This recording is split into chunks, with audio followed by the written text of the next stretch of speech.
Chant 8, chapitre 19. Sri Vamanadev demande la charité à Bali Maharaj.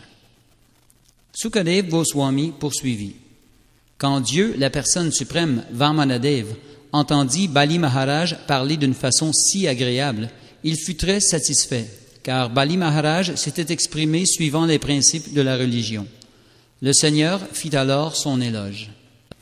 Dieu, la personne suprême, dit « Ô roi, tu es certes une âme noble, car tes conseillers actuels sont des brahmanas descendants de Bhrigu, et ton maître pour la vie future n'est autre que ton grand-père, le paisible et vénérable Prahlad Maharaj. Tes dires sont tout à fait corrects et en parfait accord avec l'étiquette religieuse. Ils sont dignes de ta famille et contribuent à ta réputation. Je sais que jusqu'à présent, personne dans ta famille ne s'est montré mesquin ou avare. Personne n'a refusé de faire la charité au brahmana ou n'a manqué à sa promesse de le faire. Ô roi Bali, jamais ta dynastie n'a vu naître un roi vil et mesquin qui aurait refusé la charité à des brahmanas ou un combat à des kshatriyas sur le champ de bataille. Et la gloire de ta dynastie brille d'autant plus que Prahlad Maharaj, semblable à la lune resplendissant dans le ciel, en fait partie. C'est dans ta dynastie que naquit Hiranyaksha. Portant seulement sa propre masse, il parcourait la surface du globe, seul et sans assistance, pour conquérir toutes les directions, et aucun des héros qu'il rencontra ne put rivaliser avec lui. Alors qu'il sortait la terre de l'océan Garbhodaka, Sri Vishnu, dans sa manifestation de sanglier, tua Hiranyaksha, qui était apparu devant lui. Le combat fut sévère, et le Seigneur tua Hiranyaksha avec grande difficulté. Plus tard, alors que le Seigneur pensait à la vaillance extraordinaire d'Hiranyaksha, il se sentit véritablement victorieux. Quand Hiranyakashipu apprit la mort de son frère, il se rendit plein de colère à la demeure de Vishnu, le meurtrier d'Hiranyaksha, désireux de le tuer. Voyant Hiranyakashipu qui s'avançait un trident à la main, comme la mort personnifiée, Sri Vishnu, le meilleur de tous les yogis au pouvoir surnaturel et celui qui connaît les progrès du temps, pensa ainsi. Il se dit en lui-même, « Où que j'aille, Hiranyakashipu me suivra, comme la mort suit tous les êtres vivants. Mieux vaut donc pénétrer dans le fond de son cœur, car ainsi, sa vision étant limitée aux choses externes, il ne pourra me voir. » Sri Vamanadev poursuivit. « Ô Bali Maharaj, roi des Asuras, quand Sri Vishnu eut pris cette décision, il pénétra dans le corps de son ennemi Hiranyakashipu, qui le poursuivait avec une grande puissance.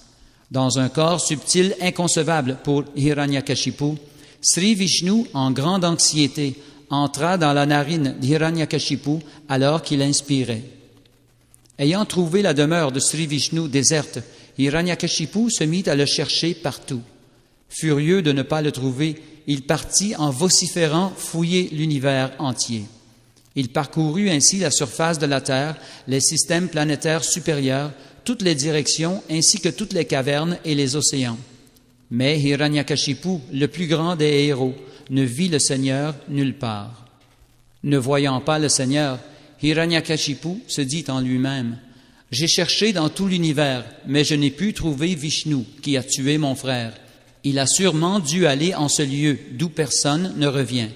En d'autres termes, il doit être mort. » La colère d'Hiranyakashipu contre Sri Vishnu persista jusqu'à sa mort. D'autres personnes empêtrées dans un concept corporel de la vie demeurent sous l'emprise de la colère uniquement à cause du faux ego et de la grande influence de l'ignorance. Ton père, Virochana, le fils de Maharaj Prahlad, aimait beaucoup les brahmanas. Bien qu'il sût parfaitement que les brahmanas qui étaient venus le voir étaient en fait des devas déguisés, il accéda à leurs requêtes et leur donna la durée de sa vie. En plus, tu as observé les principes suivis par de prestigieux brahmanas chefs de famille, par tes ancêtres et par de grands héros qui sont extrêmement célèbres pour leurs hauts faits. Ô roi des Daityas, à ta majesté qui vient d'une si noble famille et qui peut faire la charité avec munificence, je ne demanderai que 3 enjambées de terre, mesurées selon mes pas. Ô Bali Maharaj, toi qui règnes sur l'univers entier, bien que tu sois très généreux et en mesure de me donner autant de terre que je désire, Je ne veux rien de toi qui ne me soit pas nécessaire.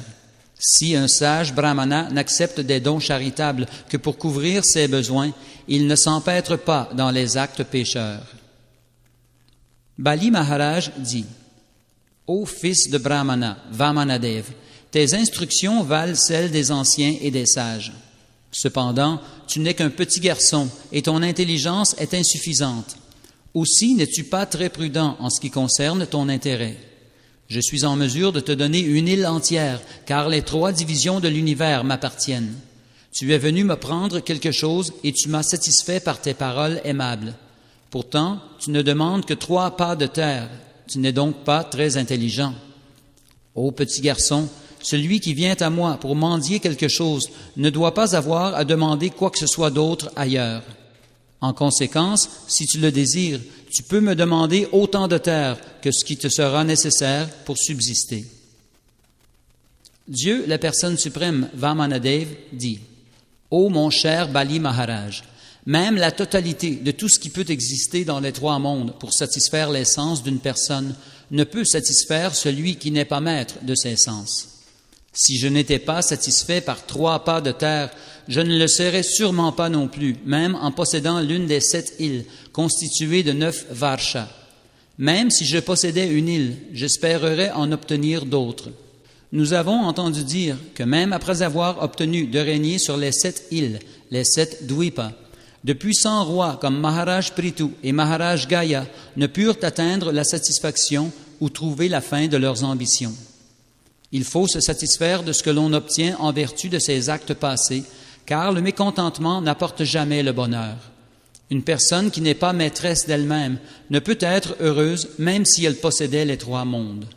Le mécontentement du matérialiste qui veut combler ses désirs lascifs et obtenir toujours plus d'argent contribue à prolonger son existence matérielle avec ses naissances et ses morts répétées. Quant à celui qui se satisfait de ce que la destinée lui accorde, il est digne d'être libéré de cette existence matérielle. Un brahmana qui se satisfait de ce qu'il obtient par la grâce de Dieu voit s'accroître l'éclat de sa puissance spirituelle, quand celle du brahmana insatisfait décroît, tout comme un feu perd de son intensité lorsqu'on verse de l'eau dessus. En conséquence, ô roi, toi le meilleur de ceux qui donnent en charité, je ne te demande que 3 pas de terre.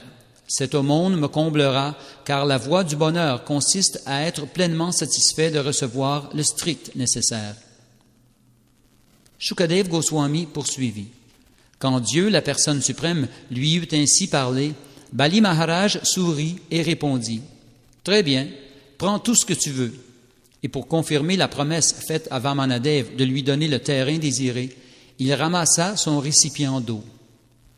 Comprenant le dessein de Sri Vishnu, Sukracharya, le meilleur des érudits, s'adressa immédiatement à son disciple Bali Maharaj, qui s'apprêtait à tout offrir à Vamanadev.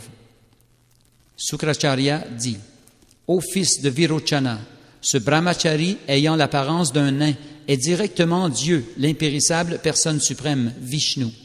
Il a choisi pour père et mère Kashyapa Muni et Aditi, et il fait maintenant son apparition afin de répondre aux intérêts des Devas. Tu ignores le danger auquel tu t'es exposé en lui promettant une pièce de terre. Je ne pense pas que cette promesse soit bonne pour toi. Elle sera source de grand malheur pour les Asuras. Ce personnage qui se fait passer pour un brahmachari est en fait Dieu, la personne suprême, Hari, venu sous cette apparence te ravir tes terres, tes biens, ta beauté, ta puissance, ta renommée et ton éducation. Après t'avoir dépouillé, il remettra tout à Indra, ton ennemi. Tu as promis de lui donner 3 pas de terre en charité, mais il va occuper les 3 mondes. Scélérat, tu ignores la gravité de ton erreur. Après avoir tout donné à Sri Vishnu, tu n'auras plus de moyens d'existence. Comment vivras-tu alors? En un pas, Vamanadev occupera d'abord les 3 mondes. Puis, d'une autre enjambée, il prendra tout l'espace et il déploiera ensuite son corps universel afin de tout s'accaparer. Où lui offriras-tu alors de faire le 3e pas? Tu seras certainement incapable de tenir ta promesse et je pense qu'à cause de cela, l'enfer sera ta demeure éternelle.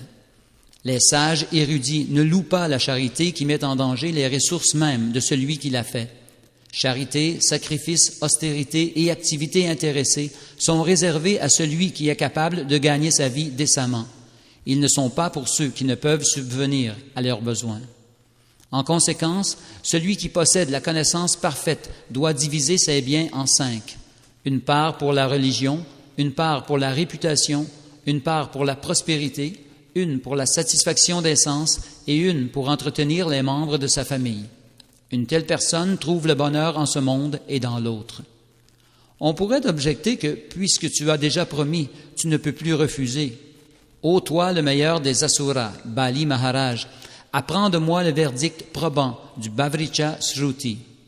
Précédé du mot Om, une promesse est véridique. Autrement, elle est mensongère. Les Védas expliquent que les bons fruits et les fleurs représentent les produits tangibles de l'arbre du corps. Mais si cet arbre n'existe pas, il ne pourra y avoir de fruits et de fleurs réels. Même si l'arbre du corps est basé sur l'illusion, sans lui, on ne peut obtenir de fruits et de fleurs.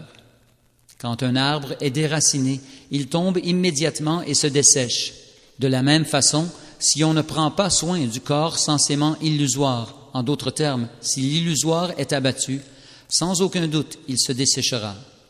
Le fait de prononcer le mot « Om » implique la séparation d'avec ses richesses. En d'autres termes, en prononçant ce mot, l'homme se libère de l'attachement à l'argent parce que celui-ci lui est alors enlevé. Se trouver sans argent n'est pas très agréable, car dans cette situation, on ne peut combler ses désirs. Autrement dit, prononcer le mot « Om » conduit à la misère. Surtout si l'on fait la charité à un pauvre ou à un mendiant, on ne parviendra ni à la réalisation spirituelle, ni à la satisfaction des sens. En conséquence, la meilleure chose à faire est de dire non. Bien qu'il s'agisse d'un mensonge, il protège complètement, attire sur soi la compassion d'autrui et donne toute facilité pour collecter de l'argent pour soi-même. Toutefois, celui qui prétend constamment ne rien avoir est condamné, car il ne vaut guère mieux qu'un cadavre, bien qu'il soit vivant, ou devrait être tué tandis qu'il respire encore.